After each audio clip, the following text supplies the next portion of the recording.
Okie dokie. All right. Welcome, everybody, to today's workshop. Thank you for taking the time out wherever you may be tuning in from. And we're going to be covering how to boost your content creation and management by 300% using AI. The reason why I use 300% is, well, it sounds cool and, well, it's also true. So I'm going to show you how exactly I've been able to do this. Okay.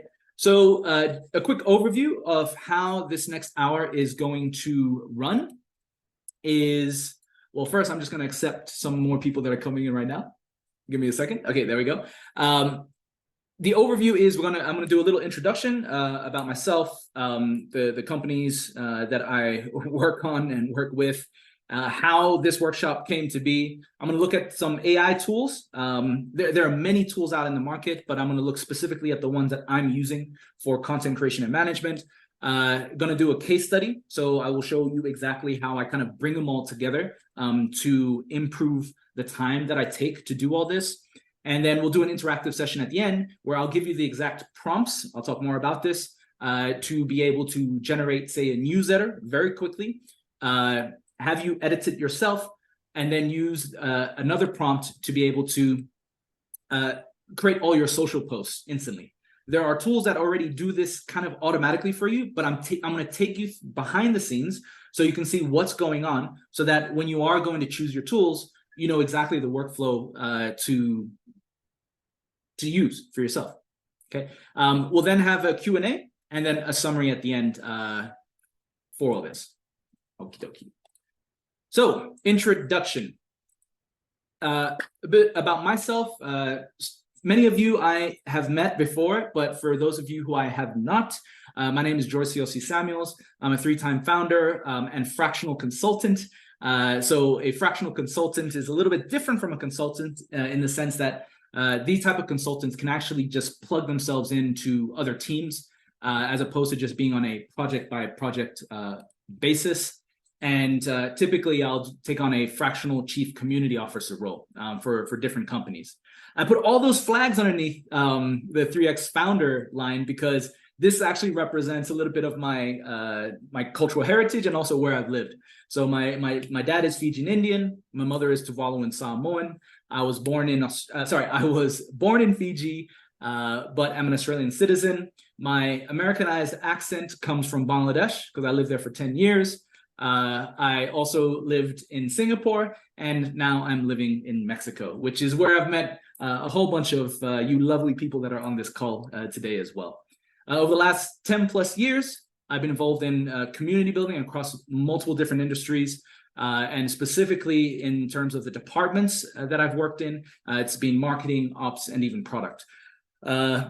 And I also have integrated a lot of emerging tools and tech over the last decade. So you are in good hands. If there's any new tech that comes out, I'm usually all over it. And I love being able to integrate this into a lot of different community-driven businesses. So at this point in time, I now coach micropreneurs.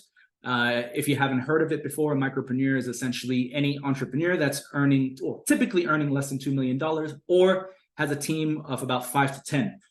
Depending on which jurisdiction you're coming in from. And then by night, I do scale micro empires through my agency, Faya. If you want to connect with me, there's my URL, georgecoc.com. I'll put this into the chat for some of you in case you're interested. And please, as I am talking, if you guys have any questions or want to comment anything, use the chat window. I am not one of those people who say that, you can't. I very much encourage it because, you get ideas, right? As I'm talking, and you might want to, chat with others in the group too. So that is a little bit about me. I mentioned Faya. So Faya is my agency. And essentially here is where we take micropreneurs that are, I guess, moving on up, scaling up, and we help them to scale their communities and integrate emerging tech. Have worked with high growth startups all the way through to enterprise and government. And we actually break the business down into seasons. So when I first started out with Faya back in 2018, the season was blockchain and blockchain-based communities. Season 2 was Web3, NFTs, DAOs, right? All the acronyms. And this season that we are in, we are focused on AI and automation. At the heart of it, community in tech is a thing that I love, and it is what FIA is all about. If you want to learn more, the URL is there. And I will put that also into the chat for you. A quick mention of GSD Global. So I had mentioned micro empires before and micropreneurs. So as part of my own micro empire building outside of FIA and my own personal brand, I have a lot of different ventures that I've been a part of or am involved in. One of the other ones is GSD Global, from which this workshop actually came out from. Okay, so for those of you who are on this call who are part of one of our subgroups, Oaxaca GSD, Oaxaca being in Mexico, thanks to that group, they all showed an interest in AI and learning more about how I'm using it specifically, and that's actually how this workshop came to be. So, just a shout out to the people that are in the Oaxaca GSD group, and essentially GSD stands for Get Shit Done. So if you'd like to learn more about GSD Global, just go to any of those two links and you can find out more. Okay. Now, if I'm going too fast, please let me know. I am more than happy to slow down. I can see Anthony has also just shared a comment there. Anthony is from, I would say, Melbourne GSD, because the origins of GSD Global actually came from a group called the PAC way back in 2016. And I've known Anthony for a long time as well. So good to see you here. Thanks for joining us, Anth. Okay. So let's get into the AI-driven content stuff, okay? So first up, an introduction to AI. So if you don't know what AI stands for yet, it is artificial intelligence. And some of you may not know that the birth of AI, or at least the official factoid for this, is that it was between 1950 and 1956. So Alan Turing published his work, Computer Machinery and Intelligence. This became known as the Turing test. If you are in the tech world, you may be very familiar with this. And essentially, the Turing test is used often to determine the intelligence of computers and specifically AI, right? To see if they can become sentient or not. And this is going to be an interesting one. We could get very philosophical when it comes to AI, but again, for this particular session, we're going to be focused specifically on how to use it for content. Okay. And but because of the work of Alan Turing, we now have AI. And if you just take a look at this, 1950 was when AI was birthed, right? And it's taken 73 years. That's just insane to think about. It's taken 73 years for us to even be able to have proper tools that we can truly make use of this technology. And that just goes to show that even if there is a lot of hype around a new innovation or new technology, it often takes a few decades for human beings to catch up. Because while technology scales very quickly, humans are quite slow to accept things or adapt. So something to think about when you're dealing with technology as well, or trying to sift through all the hype of new innovations in general. All right. So I just talked about AI, right? General definition. And then we have ChatGPT. So how many of you have actually heard of ChatGPT or not? Just put yes or no in the chat. I'd love to sort of get a feel for what's happening in the room. Oh, and welcome, Sean Phelps. Hey. All right. So, okay. So yes, so most of you have heard of ChatGPT. I am sure many of you have also already played around with ChatGPT yourself. And this is just to give you an idea of how quickly ChatGPT has taken off since its inception. And really, ChatGPT is just an interface for a lot of this artificial intelligence, right? That, as mentioned, was birthed in the 1950s. Okay, and as you can see, it took about 5 days to hit 1 million users. And I think that's because it's probably one of the most productive tools out in the market for everybody, because it's turning a lot of us into seeming geniuses now with the technology. All right. So thank you all for putting in the comments. Most of you are familiar with ChatGPT. Great. So that'll make some of the exercises at the end of this session easier to do. But when it comes to content generation, right, there are, of course, pros and cons. On the pro side, you have a much faster turnaround. It's very cost effective, right? When you just think about how much time previously it might have taken you to create content, to write it out yourself, to learn copywriting, etc. There's definitely better SEO with AI, but Google is very quickly learning how to detect if something is AI generated or not. But because the AI is getting better and better, it is also making it more difficult for people to be able to actually determine if something is AI generated or not. So there are phases already playing out right now when it comes to this technology and how we as a population actually deal with it. And it brings up a lot of ethical concerns and risks, but it's here, and we got to learn how to adapt as well. Avoid writer's block. That last part for pros, I would say, is probably one of the most significant. I think for people who have ever felt stuck at the very beginning of their content creation journey or exercise, right, or activity, I've noticed that with AI, you can just kind of entertain thoughts you have, talk to, say, ChatGPT, and actually move through a lot of those writer's blocks in order to get stuff out. On the cons, as we had mentioned, a lot of ethical concerns, risks, plagiarism, although that's what kind of already being tackled. Google, as mentioned, is starting to devalue AI. Inconsistent content quality. I've already figured out how to deal with this. So I don't know if that is as much of a concern anymore. And it requires human vetting. That is an important part because I think a lot of folks have thought, oh no, AI is going to take out a whole bunch of jobs. Yes and no. I think it's still very important for you to have, say, if you are a writer, to understand the basics of writing, to have good copywriting skills so that you can also vet the stuff that AI is generating. But these systems are also learning your writing style and learning with you.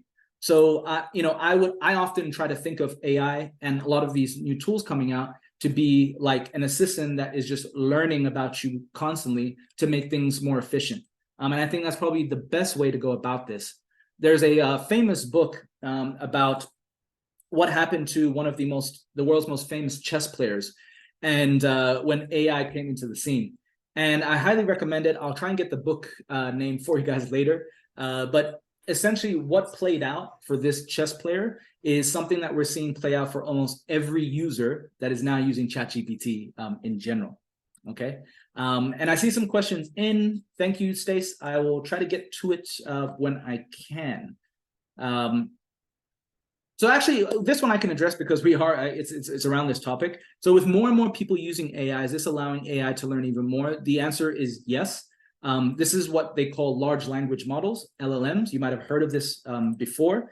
And AI is way more efficient at being able to process lots of data than human beings, okay? And then this is also part of the concern because even with the collective hive mind of humans, we cannot fathom just how much data these LLMs are processing. And because it can do it faster than us, it can essentially outsmart us. And I think this is one of the biggest concerns for humanity, but this is why it's important to kind of also put in guardrails. But this is also part of that thing of, whenever we create a thing, we also give it the power to maybe destroy the creator itself too. A lot of this you can see play out in even religious history. It's kind of fascinating, but yeah, we won't get too much into that. So short answer is yes, Stacy. Okay, so all right, AI tools. So over the next 15 minutes, I'm going to go into a lot of the tools that I'm currently using to be able to generate and manage content a lot more quickly and easily. As I'm going through it, if you have questions, just put it into the chat and I'll try to address either on the spot or towards the end. Okay. So, all right. So here's a list of the tools that I use the most when it comes to content creation and management. ChatGPT, Claude, and Bard. If you aren't familiar with Claude and Bard, they are essentially alternative to ChatGPT. Claude is by, I forgot the name of the company. If anybody remembers the name of the company that is responsible for Claude, please feel free to put it in the chat. Bard is Google's product. And I believe they have started Anthropic. Thank you very much, Afrini. Anthropic is the company responsible for Claude, and Bard is from Google. All three kind of have their their pros and cons. And I do encourage you all to actually test out each one so you can see. You can take sort of the same question or prompt, put them into all three, and you can kind of see the results that they generate. Generally, I find habitually I lean more to ChatGPT, but there are times from a content creation standpoint that I might use Claude because the results that it provides sometimes are better for certain topics. And I think as all of these different tools or overlays battle it out, we will see, who becomes, like, I guess, the most used. It's very similar to the search engine days, right? We had some initial players like Yahoo, and then Google came in much later and dominated. And now, it's a verb. Everybody uses Google for searching. I think for me, ChatGPT has replaced Google for me. I end up using ChatGPT a lot more than Google search interface. So I find this fascinating. The other tools, as I've shown here, AudioPen, Swell, Postwise, Notion, and Super. So I'm going to go through all of them, and hopefully I'll be able to get this within the next 10 to 15 minutes. Okay. So ChatGPT, Claude, and Bard. So many of you seem to already be familiar with ChatGPT. Great. The next question I have is, how many of you are actually on the plus version of ChatGPT? Please just put your answers in the chat in Zoom. So this is ChatGPT Plus, which I believe is $20 per month. So, okay, nope. Okay, perfect. Yeah. Okay. So yeah, very, very quickly through Bing. Yes, nice. No, never used Rodrigo. Okay, cool. So ChatGPT. So let me see if I can just bring up my version. Oh, of course, look at this. Experiencing exceptionally high demand, of course. So with ChatGPT Plus, I think, some of the benefits is that you get higher quality results. So you can see here, they've got ChatGPT 4, ChatGPT 3.5. They've got plugins, but a lot of what was previously a plugin is now actually becoming integrated into your general results. So if you wanted to create an image, right? Create an image of a Zoom meeting with people from all over the world. Okay. So now, before, we actually had a scenario where you need to have a separate subscription with, say, a tool like Midjourney to be able to create AI-generated images. ChatGPT is bringing all of that into the interface, which is smart, right? If we're looking at this as like a war, right, between all the different interfaces, bringing it all into one makes it simpler, easier. Now, the speed times, still a bit slow, in my opinion, even on the Plus version. But there are these advanced features that is just making it a lot more powerful. One of the other things that's very powerful about ChatGPT Plus is that it can analyze all your data for you. So if you happen to export, say, all your tweets, right? You can export that into a CSV file, import it straight into ChatGPT, and ask it questions about all of your tweets, right? That becomes incredibly helpful and incredibly useful because it's crunching all these numbers for you without you needing to sign up, to another platform, which kind of just keeps all that data there and makes it difficult for you to be able to do anything with. All right, so you just saw that it created an image, right? Before I had to do it separately. Now I can do it in ChatGPT. All right. The other ones that I had mentioned, right? You've got Claude. So I know some of you are using Claude. But yeah, Claude is a little bit more of a closed wall approach. But their results are pretty decent. If any of you have experience with Claude, feel free to just share your experiences in the chat, because I'm sure others here on the call may benefit from it. All right, so this is Claude. And then finally, we have the Google one, Bard. All right, so we got bard.google.com. Okay, so you can see here, it's similar interface to ChatGPT, but you've got the benefit of Google's data. Okay, so I can see there that Kate uses Claude most exclusively, and she shares more bullet point lists, outlines of ideas. Okay, perfect, right? So this is why it is good for you to be able to be aware of all of these different platforms, test them yourself, and see what works for you. I talked about how for my agency, FIRE, right, we deal with community and tech. And the reason I like this overlap is because I have experienced and I personally believe that culture influences our ability to be able to adopt new technologies, right? So what that means is that there's a reason why when people try out new tech, it may or may not work out for them because there are other things going on based on their life experiences, the cultures that they've been exposed to, that makes it easier or harder for them to be able to adopt new things. So figure out what your workflow is, see what works best for you, and go from there. Okay. So that is ChatGPT, Claude, and Bard. Next up, we've got AudioPen. Okay. Now, actually, in the case study section, I'm going to take you through my specific workflow for AudioPen. But AudioPen is essentially an AI-generated note taker, right? Where essentially you speak into this app, just like a voice note in WhatsApp or something. It will transcribe your words, and then based on any style that you give it, it will then transform that into a clear blog post, article, whatever you want. I can see that Amph has, shared that, it's good. He likes it. For me, it's become part of my daily habit now. Anytime I have an idea, I will use AudioPen. And again, I'm going to talk more about this in the case study section very shortly.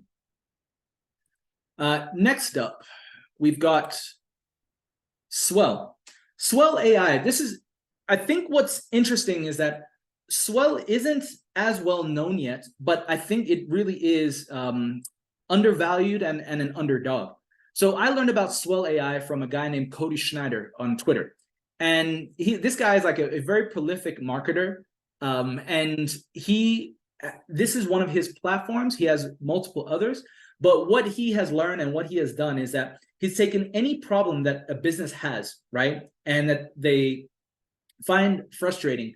And he's essentially, taken these AI tools, these LLMs, created a wrapper around it, and presented it to these businesses, right? And it's a very simple way to create a business using these tools. Because if you go to Twitter or Reddit, you'll see a lot of things that people complain about. And you can literally do something like this and just create an experience solving a specific problem and make quite a lot, in the AI space. So this specifically solves a problem for podcasters. It started out as a tool for solving issues around podcasting and all of the show notes and everything surrounding podcasts. So what it does is, you can essentially upload your podcast or connect it to, whatever podcast tool you have. It will import everything and then literally generate everything for your podcast, the show notes, the tweets, everything. Amph has mentioned another platform called Cast Magic. Check that out as well. But for now, I've really enjoyed Swell AI because of its ability to just make things a lot faster that I was doing manually previously, right? So we'll take a look here, YouTube to article. So what this does, it takes a YouTube video, turns it into an article automatically, right?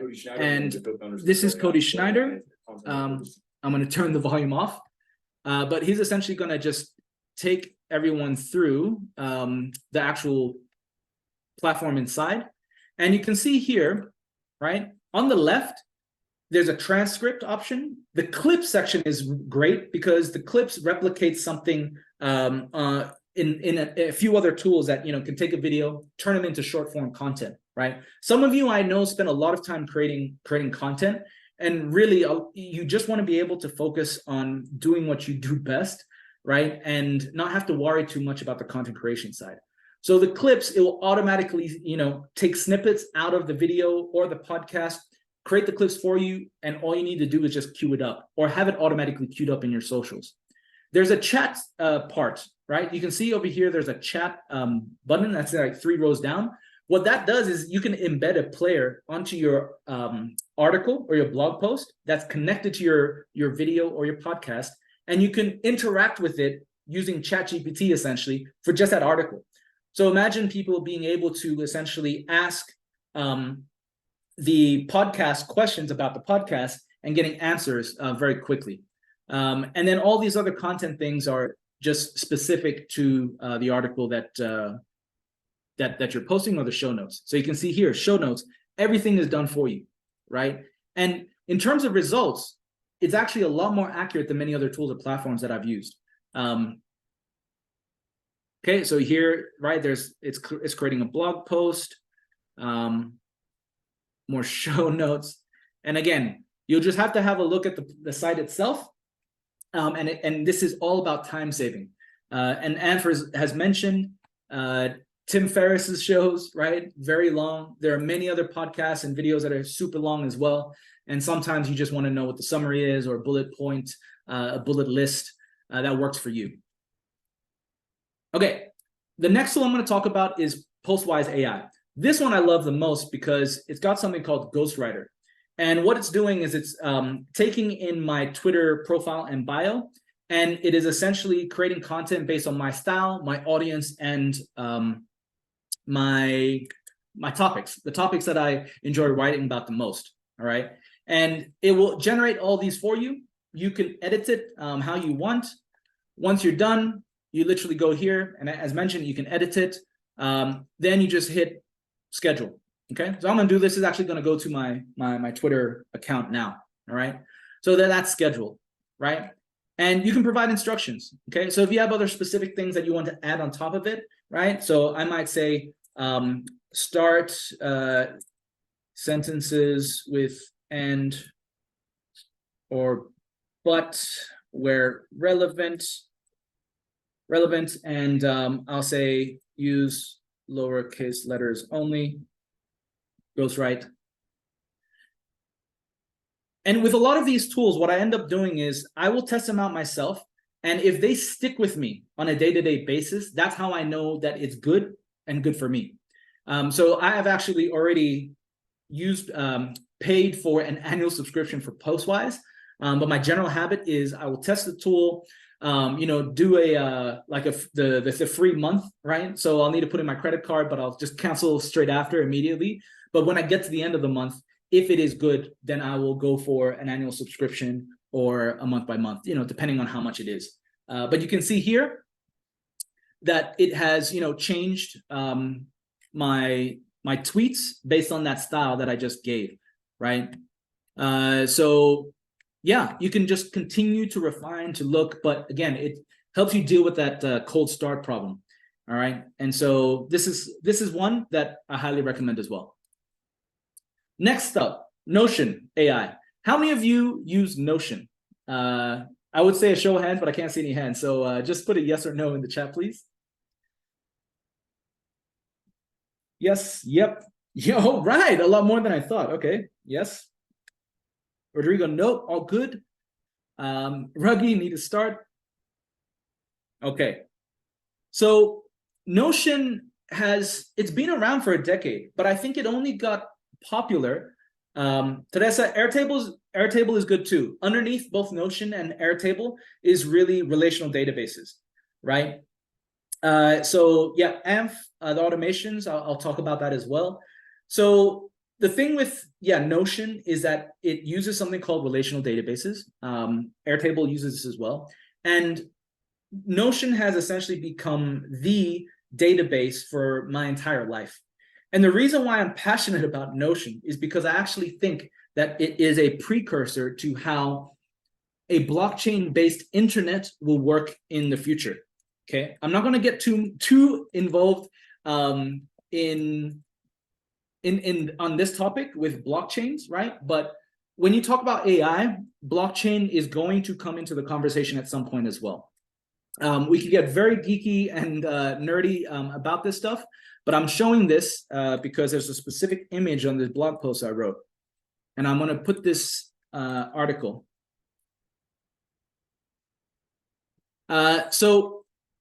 Right, the old way of doing things is that everybody signs in using all these social media platforms. So essentially, all these social media platforms currently host our data.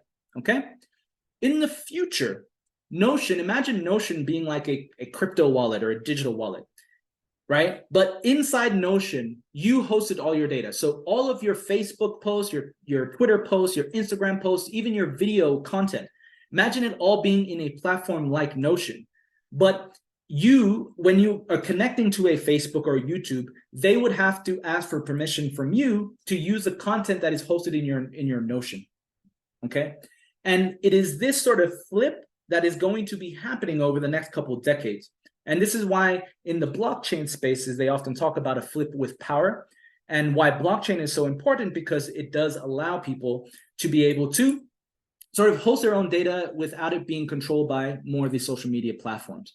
And how AI comes into it is that AI is already being used to scrape all of our public data, okay?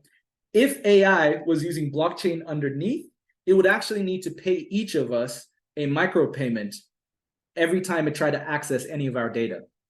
So right now, what's happening in the world is that we're moving ahead with AI, unfortunately, without the blockchain infrastructure. And it's enabling, I guess, a lot of this stealing of content to be able to produce, these LLMs. And so, again, I'm mentioning this only because it is going to probably pop up more and more in your conversations with people when dealing with this stuff, okay? And it also changes a lot when it comes to content. And I'm going to show you how I'm currently using it to set up for the future, all right? So this is Notion. Notion AI does a lot of things that allows you to get moving, get going pretty quick. Super is a platform that I use with Notion to essentially create all of my sites. So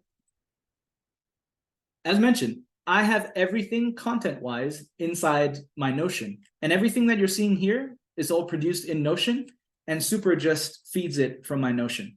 So what this means, it makes it very easy for me to create content and not have to worry about things like you do with, say, WordPress. Are any of you using WordPress for your sites? If so, just share below. And the SEO, there's SEO benefits to this as well. Teresa, okay, so many of you are using WordPress. So I can tell you that the setup that I currently have with Notion and Super, one, a whole lot faster, two, allows you to be able to also get the benefits for quick, clean SEO, right? But I might have to do a workshop on that, right? So this is just an example of inside Super. So this is an example of a blog post, okay? What it looks like on the main front end website. And this is what it looks like in the back end in Notion, okay? So I literally just write here, and I'll change this, based on the stage or status of the blog post when I'm ready. When I hit ready, then it will go into, it'll be featured live on the site, okay? Now, again, I'm using Notion as an example of when it comes to all this AI stuff, I'm using Notion as sort of my source of truth. And then all of these other tools I'm connecting to Notion to read my data, content, and display it how I want. Notion Social allows me to actually queue up content inside of Notion, right? Automatically. So Anthony's asking, do you still need to pay for a website host? Super has its own fee, like monthly subscription based on your needs. They do have free versions. So I think if you have one site, it can be free. But if you have multiple sites, which I do, I pay more. So you can definitely take a look at that. And here is I'm just responding to Amph's chat messages at the same time, okay? So here is an example of a database in Notion. So for you Airtable users, you may be familiar with these databases. And this is that post that I just showed, okay? Now in Notion, right, if we're talking about AI stuff, you can also set up fields, properties, that can help generate stuff quicker for you as well. So this AI summary can also give me a summary of the post. I can use this also to be able to create SEO-friendly meta descriptions, right? So for those of you who are familiar with blogs and SEOs, I can also tell it to do that for me, okay? So this was just sent out recently, so we're gonna see which AI ones I have here. Okay, so I've got AI tone, okay? So this tells me what the tone is of this. I've got here a viral hook generator, okay? This is based on, so sometimes I will see some tips on Twitter, and then I will turn those tips into AI-generated prompts in Notion. Kate has asked, any idea on your approximate investment for all AI tools per month? It is less than $100 per month, if that answers your question. So for Stacy, I use Akoya to manage my social posts. Yeah, so there you go. So it's great because some of you are sharing other tools that you're using, and I definitely recommend people to check all of these different tools out and find out what works best for you. And so, okay, yeah, for socials, again, I'm using Notion as my nucleus, and then I'm finding other tools that can easily connect in with Notion, okay? So that's just an example of that workflow. All right, so I noticed we are at 2:40, so I'm gonna try and hurry it up a little. Okay, so we've gone through Swell, Postwise, Notion AI, Notion AI plus super.so. And the main thing I want to reiterate is always experiment and find out what's best for you. So what I'm using might be great for me, but it might not be great for you. And that's okay, right? I just want to show you how it's helping me and how it makes things faster. And we can go from there, okay? So I mentioned AudioPen previously, right? So this is a workflow currently that has helped me, I think, decrease the amount of time for my newsletter writing, okay? So previously, every Sunday, it would take me about 4 hours to write my weekly newsletters, okay? And if you're wanting to know which newsletter I am referring to, you can click on the link that I'm just sharing in the chat. The name of the newsletter is called Micro Empires.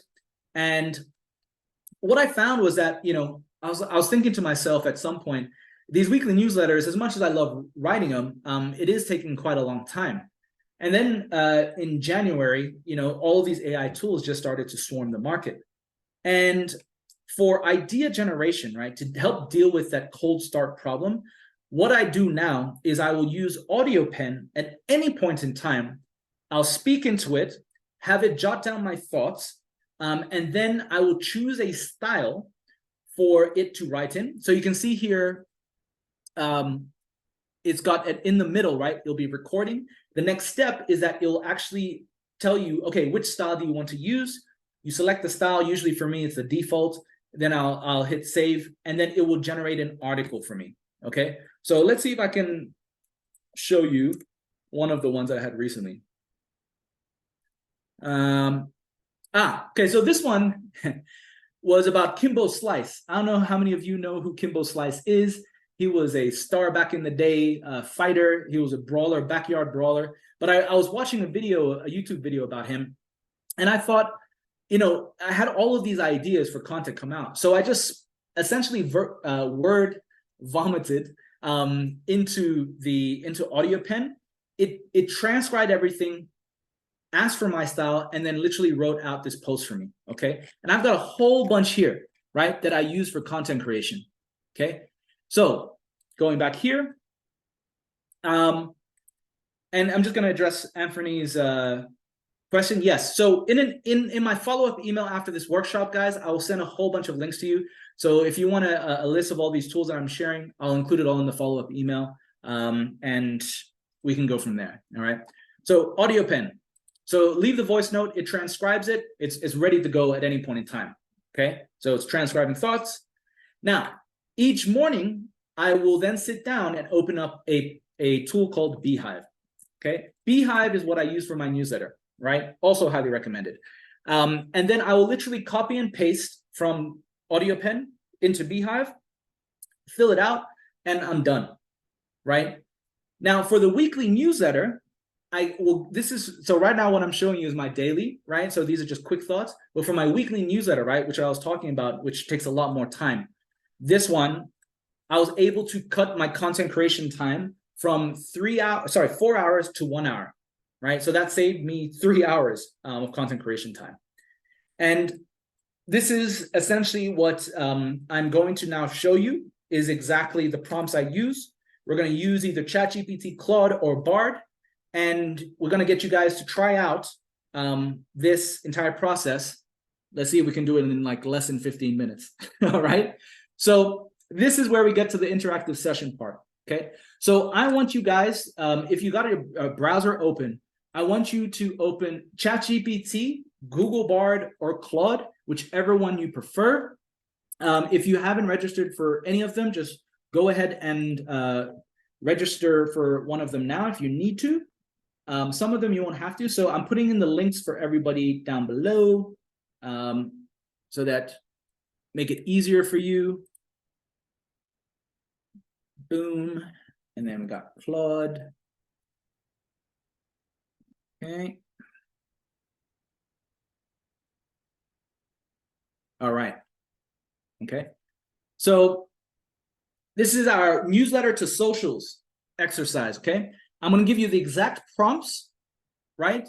So I will copy and paste them into the chat, and you can copy and paste them and then edit them yourself in your own screen. Okay.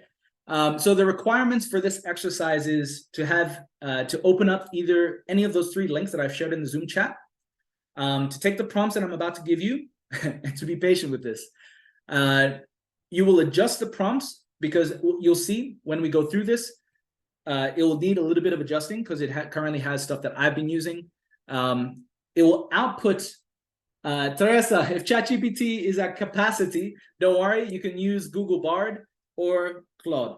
All right, see if you can open any one of them. I will do this live on screen as well, but I want you guys to try this yourselves too. Okay, and then I'm going to give you a second prompt, and that prompt is going to take the newsletter that is generated and create social media posts for you automatically.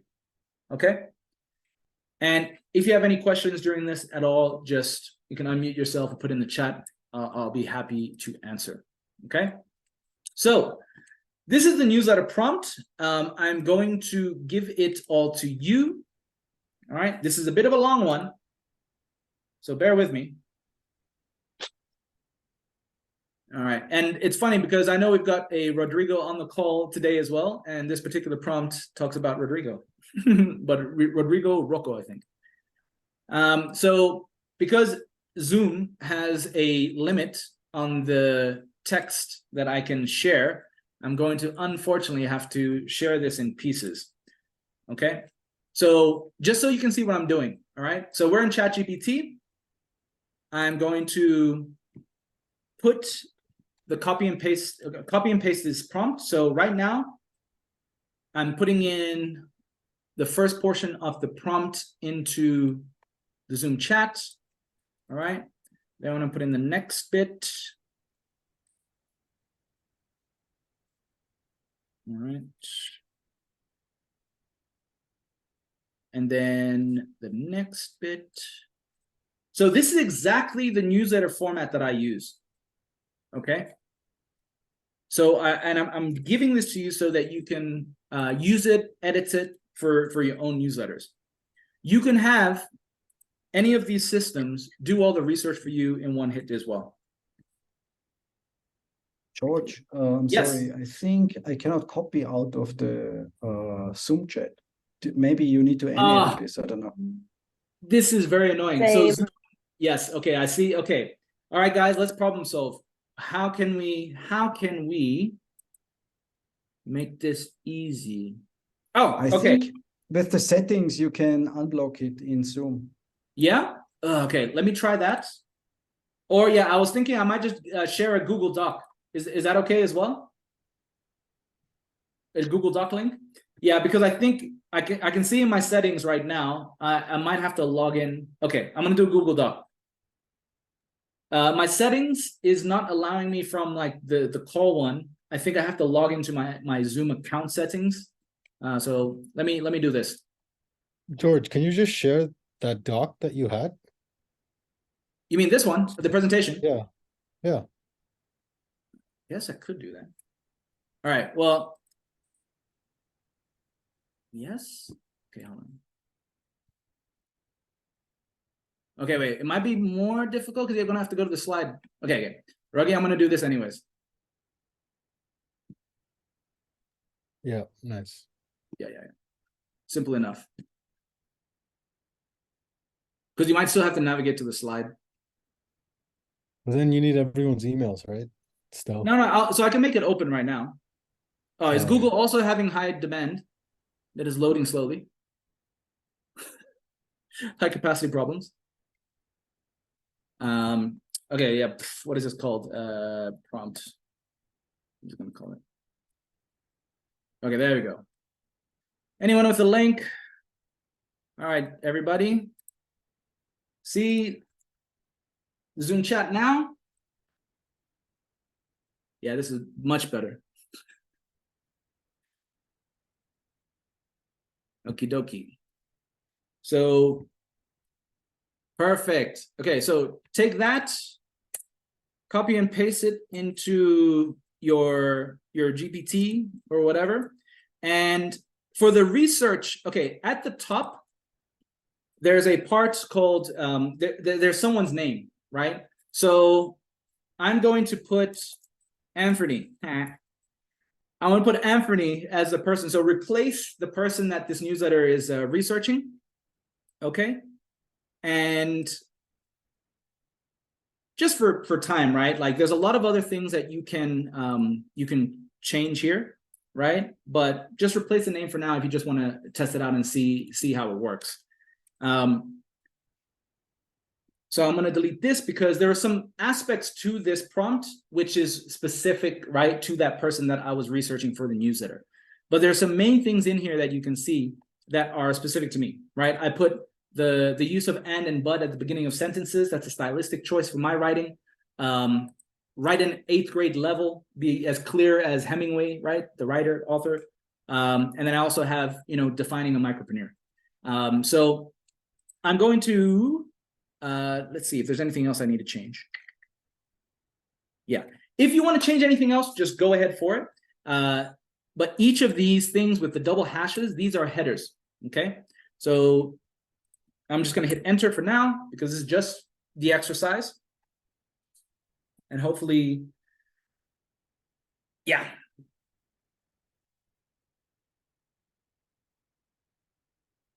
And as it's generating, you can, of course, go back and edit the original prompt to make it more in line with what you want. If you already have a newsletter, of course, you might have a format that you want to use. So, feel free to change it and use that. But the idea here is that I'm going to get this prompt is specifically for doing the research for me, creating the article straight away, and then me just editing and refining. Okay. Are any of you actually writing newsletters or content this way? Just feel free to do yes or no in the chat.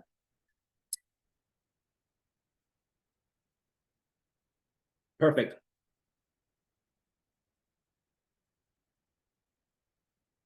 Kate, no. Okay, cool. So hopefully this is something new for you. But this is how I'm able to reduce the time like crazy in terms of content creation. Crystal, yeah, not yet. Stacy. Okay, cool. So yes, I think for a lot of, I guess, beginners with ChatGPT and any of these tools, a lot of people using it for idea generation, but haven't taken it further. Yeah, it can do so much more. And I think that's what I'm loving about it.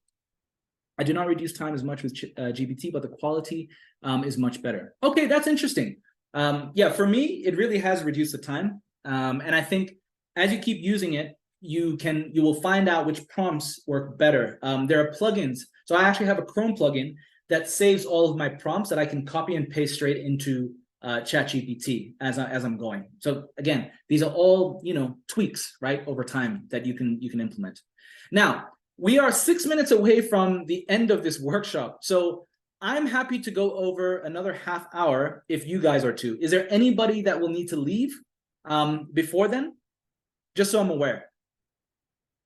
Otherwise, I'm probably going to go a half hour more to give you guys more time to ask questions and do this stuff. Okay, perfect. Okay, no worries. Okay, no worries. So yeah, if anybody does need to leave in 5 minutes, please go for it. But for the rest of you, I'm happy to stay on with you for another half hour because yeah, this is important stuff and pretty cool stuff. Okay, so the plugin.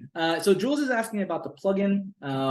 So the name of this plugin, I'm just going to try and quickly take a look on my side. It is called ChatGPT Prompt Manager. So I want to put it into the chat for you guys. It's a Chrome plugin. So look up ChatGPT Prompt Manager, and yeah, you should be good there. Okie dokie. All right, so I'll continue. Okay, so you can see here. Hey, Anthony, let's see what it came up with you. Came up for you. Okay, so it's one thing I've noticed that it did not include, which is a good thing to actually do in the future, is you can actually ask it to include citations and references. So often, say like over here at the end, it'll have a quote link, and it'll give you a link to the citation. Yeah. So yeah, Anth, I can confirm that those numbers under biz breakdown shown in ChatGPT are fictional. All right, so this is a very important part, right? So I'm going to go here, writing rules, include citations, reference links for any facts with numbers. Okay, so this is where you start to edit your prompt so that it is actually clear. Okay, so Anthony Chancemuth, I'm going to try that again. Right, so this is why it's still good, right, to check over.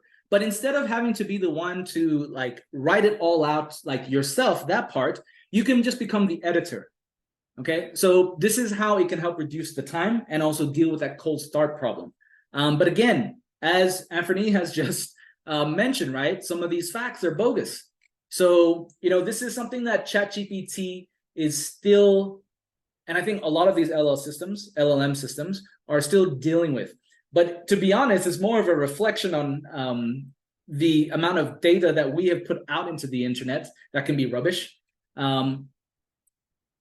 So yes, it is important for you to kind of go through and see what is true, what is not.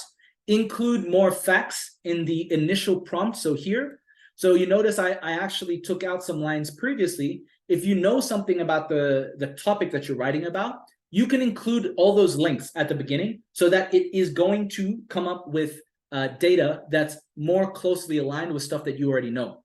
So you can still be the expert, but use ChatGPT as your Jarvis, as your assistant, okay?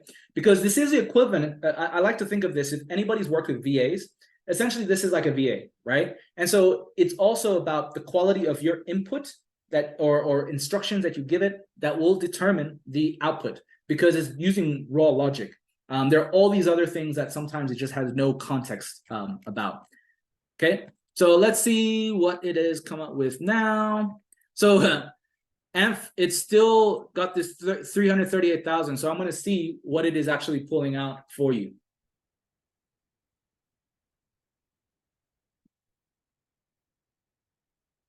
It's got something to do with 338,000. Ah, so this is very interesting. Okay. Yeah. So that's Jay's business. So this is also something, right? That's interesting, because if I'm thinking of myself as ChatGPT and I'm scraping data off of these sites, did you notice what happened before it rendered the embed of this? It looked like it was just text inside of this post, and it said of income that earned me 338,000, but it didn't have all of this metadata attached yet. So you can see some of the flaws, right, with these systems, but also it's not flawed in its logic from what it was able to take from your site immediately. Yeah. So I think though that this is going to be addressed as the systems improve, but this is a perfect example of it not rendering the tweet embed, and it literally just had this that text straight after, and you know, the beginning line, and then it assumed that that was yours. Okay. So anyways, this is just giving me essentially the newsletter format and structure, okay? Now what I can do as the expert of my domain is I can read through this and edit it, yeah? I can go in and pull apart what is true, what is not, if it's writing in the way that I think I would write or not. And then you can also keep going back and refining the initial prompt, okay? What's cool is that you can also go through each iteration. just here in ChatGPT. Okay, so you can see each time how the prompts are doing, and you keep refining it until you get a prompt that works for you and that you can use over and over again. But for me, this works for my newsletter. And an example of what this looks like in the finished product. So let's do here. So this is an example of one that I just sent out yesterday, about a guy that I came across on Twitter. And Anf, take care. Hope it goes well with your niece. So yeah, I'm gonna continue on for those of you that are able to stay on. This is the final output, right, for the newsletter. But you can see that I have added some other things like tweets. Okay, so these tweets are things that I found in my own research to complement what ChatGPT has provided as a structure for me. Okay, so for me, this is the ideal setup where, again, I'm not necessarily asking it to replace me. I'm working with it to make things more efficient for myself, to make things faster for myself, reducing something that typically took me 4 hours now to 1 hour. Okay, and it just becomes a lot more fun to do when you don't have to worry too much about all the research time and writer's block, etc.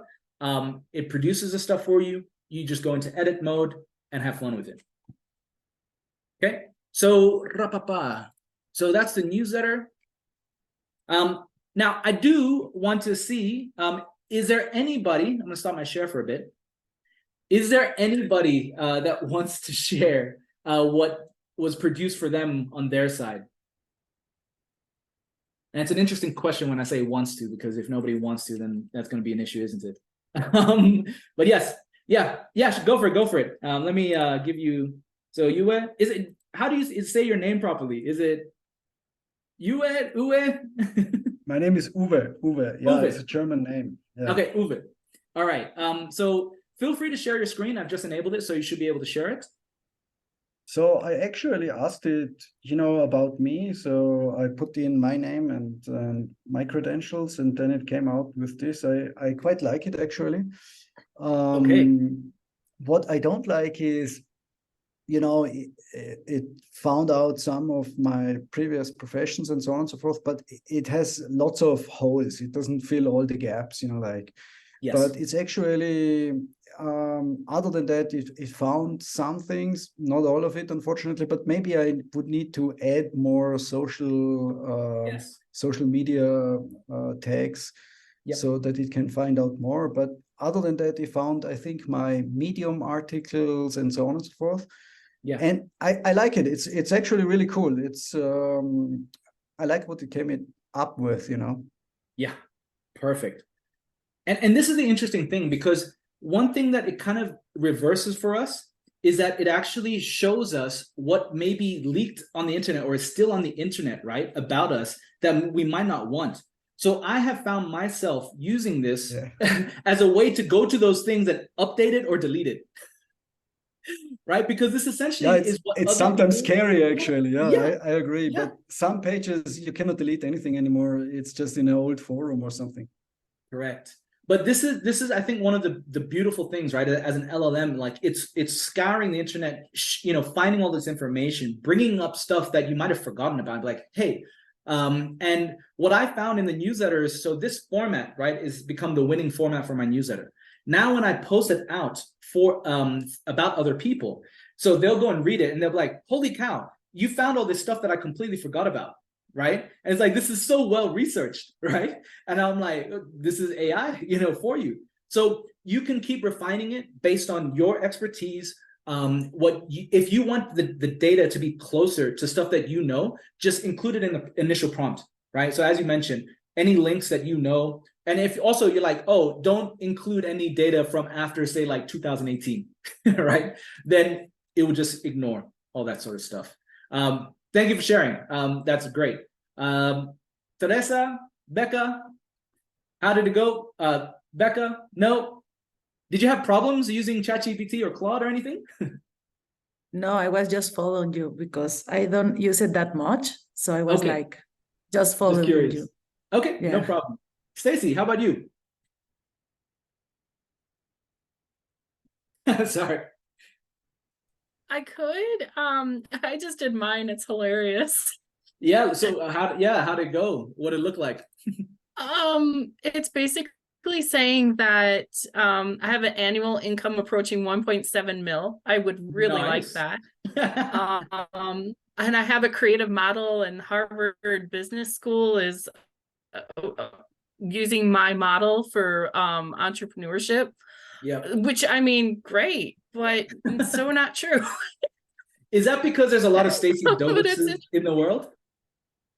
No, there's really not. It doesn't know where I'm born.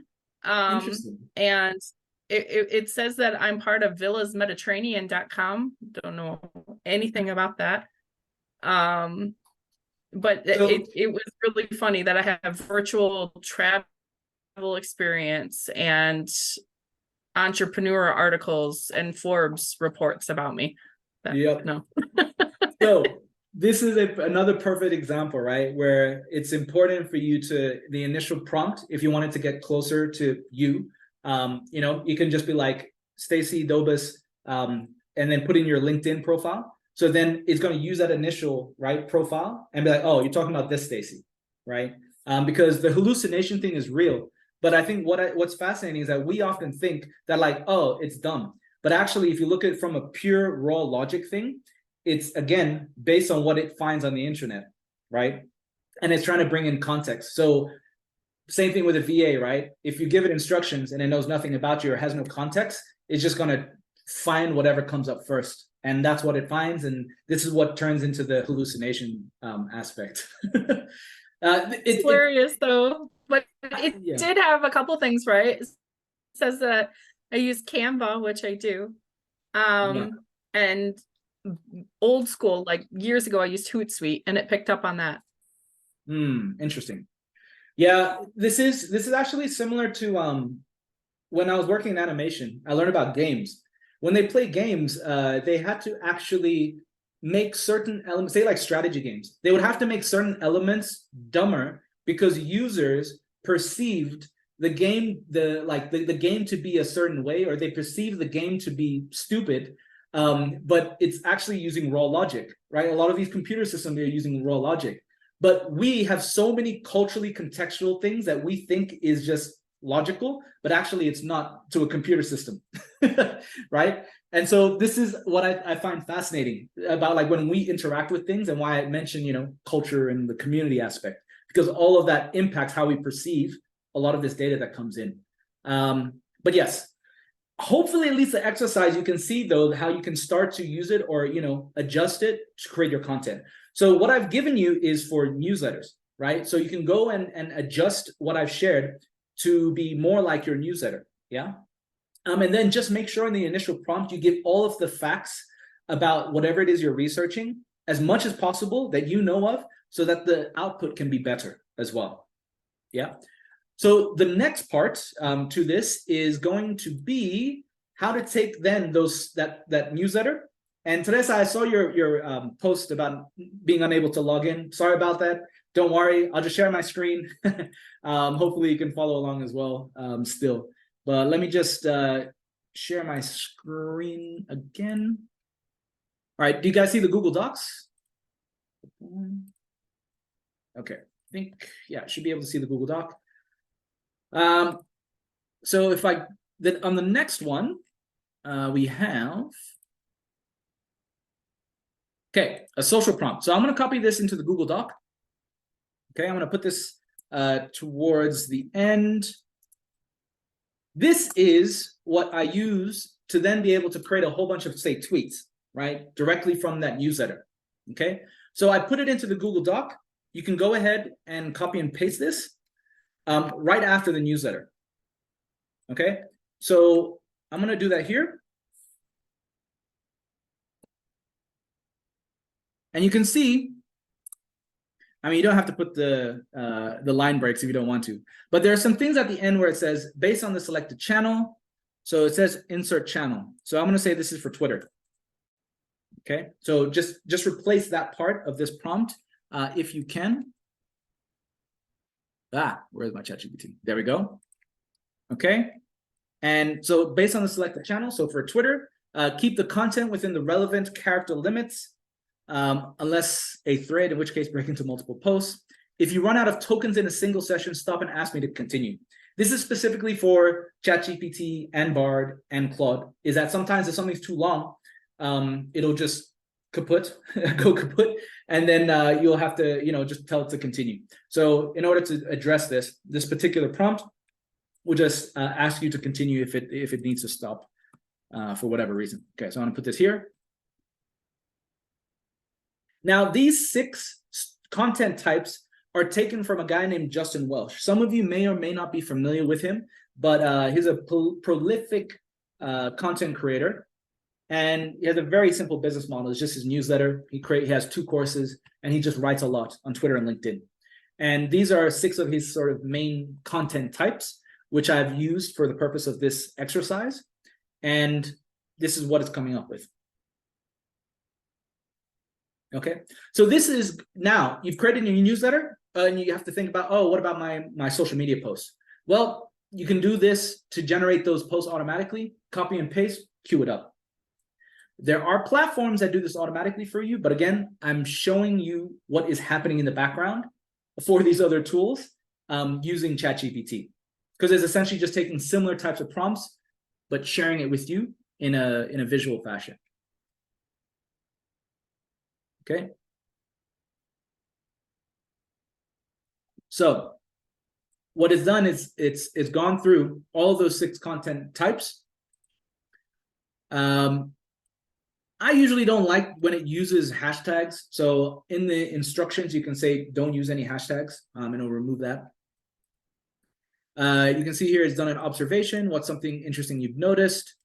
We'll talk about solopreneurship here in a thread. It's taking taking the newsletter content, then creating a contrarian post. It's doing a past versus present, so like a comparison type of post. And then the listicle is a content type where it's just doing a list of things. Okay. So for those of you who have been able to get this working, hopefully you can start to see how this can be leveraged to make your content creation process a lot more fast, or just faster than before. And this is how I started out with this, to make things a lot quicker, right? And again, going through this process, and when you're just copy pasting into your social media posts, you will start to see just, how crazy fast this all becomes. Now, for some, I've noticed when working with clients, they might find this a bit overwhelming at first, right? If that's you, feel free to reach out later on after this workshop. I'll take you through, because this is what I've ended up doing for different clients, is just doing a little Zoom session like this and doing the setup for them together, so that it's not as overwhelming. But through this, you can start to see how it's just making things more efficient, making it quicker, and you become the editor, right? Because you must remain the expert, right? You still have that knowledge that can make sure that these things aren't hallucinating. That has kind of been highlighted already. And from there, though, do pay attention, because I think these systems, they're going to ask for more and more permission to your data.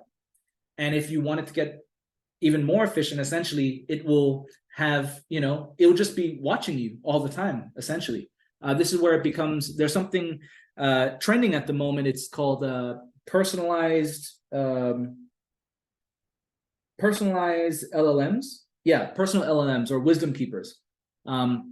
There's a friend of mine who actually talks a lot about this, that in the future, we'd essentially want to have our own AI agents, systems that are exclusive to us, that could literally just record everything digitally about us and not necessarily need to be connected up to an Amazon server, etc. Can work locally on your own computer and know everything about you and just be your Jarvis. And I think this is going to happen within the next 5 to 10 years for us. Okay, so those are the prompts. Let's see. All right, so Q&A. Let me stop the share. That essentially concludes the workshop session. Does anybody have any questions? That's the question. Yes, Uwe, please. Well, I do have questions actually, George. Thank you so much for that. I think it's super useful, and like everything AI based nowadays is so cool. I totally love it. I think it's a total game changer. I think it's like the biggest invention after internet or the engine, something like that. Agreed. I'm running a festival and I'm looking for speakers, and actually wanted to ask you whether you would like to, or whether you consider speaking publicly. Happy to. I'm happy to. So I'll reach out to you after. I'll put my links as well to all my socials. And I connected with you on LinkedIn already. So if you look at LinkedIn, thank you. Excellent. No worries.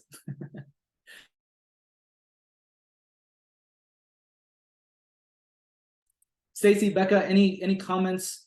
I can see your comments in the chat. Thank you. Because I think I was most intrigued as well about like what sort of content people are creating. So actually, okay, so I've got Becca. Thank you for raising your hand using the tools here. Please go for it. Well, George, thank you. Have a question. I am just beginning to make content for my sites. I only use Instagram, and I only use I'm just looking forward, making a plan to have a podcast, but I'm just in the beginning. So do you think these tools is also helping me to make that? Because I understand this is for people that has a lot of content in the sites, but for me, it's just the beginning. I'm in point zero. Yeah, actually, no, this is perfect for people at the beginning too, because, for example, there is another venture that I've started for my mother, interestingly enough. It's called Grandma Nomad.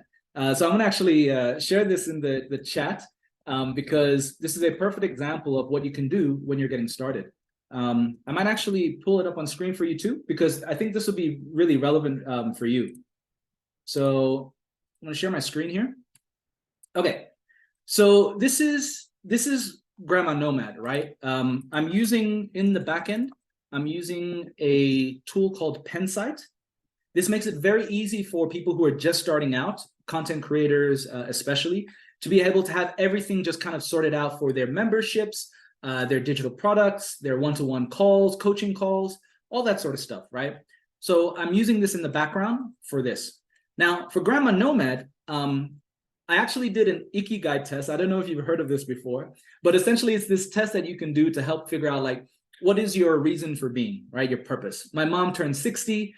She was working at an aged care home as a nurse. And, she was really, us as kids, we're all grown up now. So she was thinking about what she wants to do next with her life. So we did this test together, and we combined everything that she loved, which was cooking, travel, and doing things with love, like alofa, okay? Then I actually used ChatGPT to take her answers and come up with the business concept, ideas, and content. So I'll show you in ChatGPT. Hopefully, I can get to it quickly. I used ChatGPT to actually come up with some of the initial content. So let's see. I've got a Grandma Nomad. Here we go. So this is where I was using ChatGPT, right? To actually go through ideas for a membership business or setup, okay? So right here, imagine you're a personal brand specialist, context, looking to help, all of that. Create a description for Grandma Nomad on a new Patreon account. Reading level, 5th grade. So this is for others, right? It's common to use a 5th grade reading level for a lot of copy because it's just simple and clear. And then it came up with all of this, right? So this is a page, okay? So this literally said here, this is a perfect welcome page, what you can write for that landing page, what you can include in the membership. Then I asked it, what pricing structure should we set up for the Patreon account, okay? And then it did it for us. And literally, this is what I use to also kind of come up and validate ideas, right? And so I just plug all of that into this type of platform. get the landing page set up, and away I go. Does that answer your question in terms of the starting out aspect?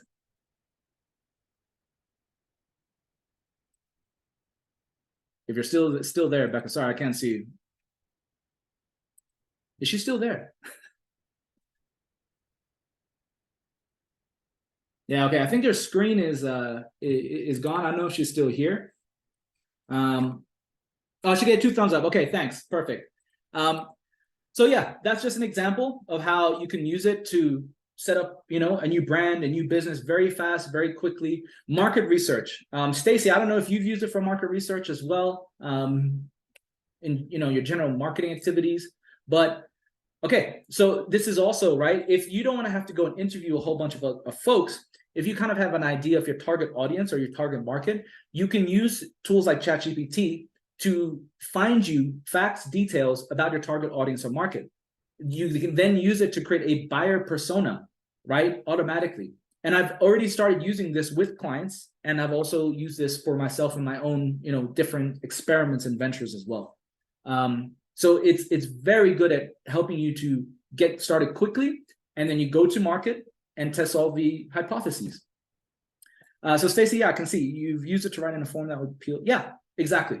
Right now, sometimes, right, again, you are the expert of your domain, so sometimes the content that it creates might not be exactly what you would do, right, or might not be something that you're like, I don't think, you know, this audience will actually like it. But you test it out, do A/B testing, and you can see, okay, here's what ChatGPT did, here's what I did with that and edited, and you can compare the data to see like which one actually performs better. And that's what I'll often do when it comes to content. Cool. Okay. Good question. Any other questions?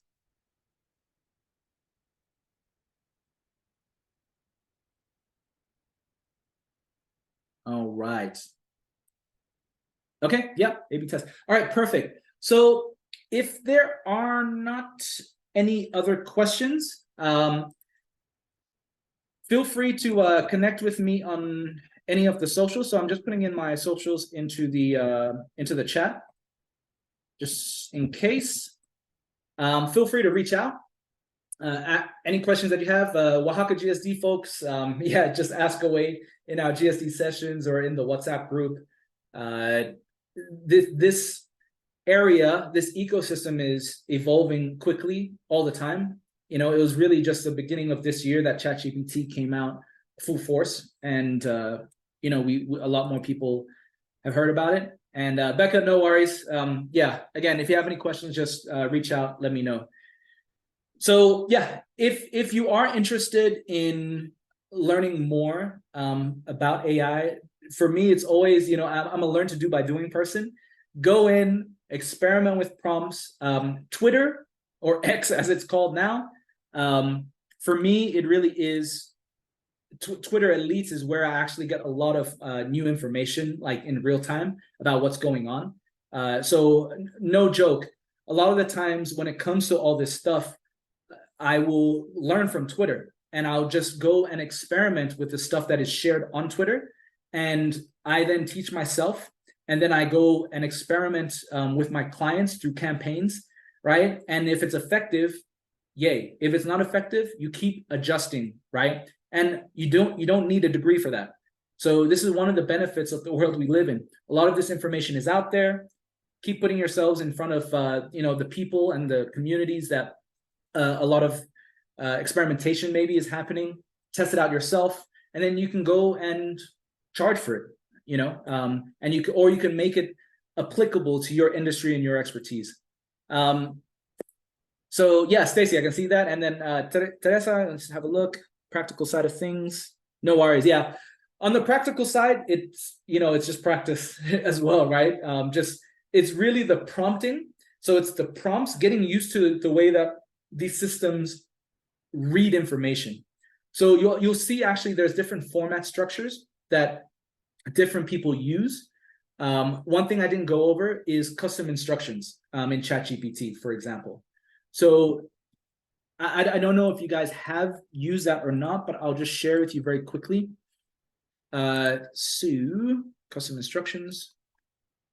Okay. In ChatGPT, I don't know if this is available on the normal version. So I have a plus plan, right? So there's a section called custom instructions in the lower left. When you click on this, I put in all the information about me and my businesses, okay? Even things down to like what I like, what I don't like. And then I've put down how I would like ChatGPT to respond, okay? This ensures that the results are more in line with my style, what I like. Some people will put instructions to be very detailed, okay? For me, I like it to be shorter or clear and concise. So you can put those instructions so that every time you set up a new chat or session, it will do that for you. So that's definitely a good tip.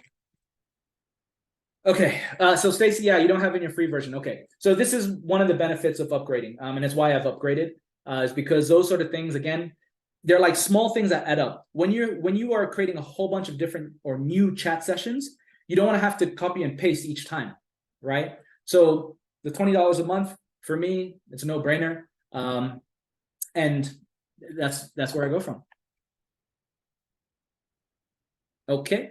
So I think, yes, I can see some people need to log off because we are over time. But I appreciate everybody's time today. Thank you so much. Again, if you have any other questions, hit me up on LinkedIn. Some of you are on WhatsApp. And, this is learn to do by doing. Everything that I'm sharing with you, I've learned to do myself, literally from Twitter. And all I do is I just apply it in my day-to-day with clients, with myself, see what works, what doesn't, and away you go. Sean Phelps, yes, thank you. Stacy, it should not have a wait list to upgrade. So is that what it's saying for you? Teresa, no worries. Thanks for making it. Okay. Yeah, I'll message you about that, Stacy. I think you should be able to just upgrade automatically. Because they've released it out to everybody like a while back. Okay. All right. Well, thank you all so much again. Thanks for staying an extra half hour. And there should be an email that comes out for feedback. So feel free to rate the session, but also give me feedback on any future workshops that you want me to share. As I mentioned, emerging tech tools, that's my gig. Community and culture is the overlap on the people side. So just let me know, and I'm happy to put on some future workshops as well. Okay. Have a great day. Speak soon. Bye.